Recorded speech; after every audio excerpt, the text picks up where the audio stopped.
Hello, good day. This is Namse, and today we're looking at pronouns. Hello, everybody. Hi. I'm going to be looking at metacognitive strategies in teaching pronouns. I like pronouns, a word that is used in place of a what?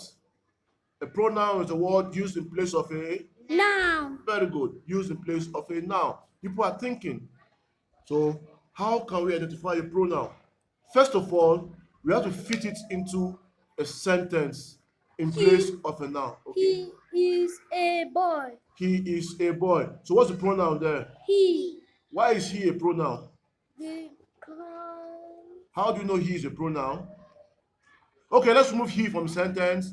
What can we put a noun to represent to in place of he? yes. What?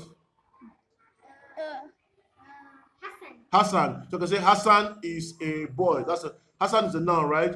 So when you remove the noun, you put what? He. So he is a pronoun. He is a what? pronoun. Oh, that's good. So let me for now, and you tell me what a pronoun there is. So if I say she is laughing, she is laughing. What's the pronoun there? She How do we know she is a pronoun?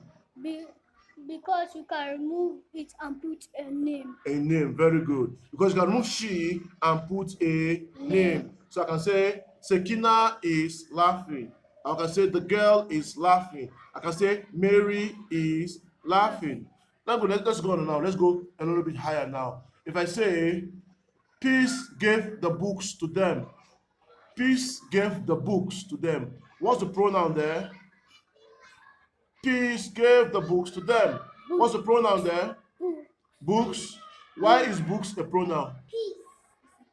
Peace is a pronoun. Why is peace a pronoun? Peace is not a pronoun, it is a noun. It's a noun. Very good. So what is the pronoun there? Peace gave the book to them.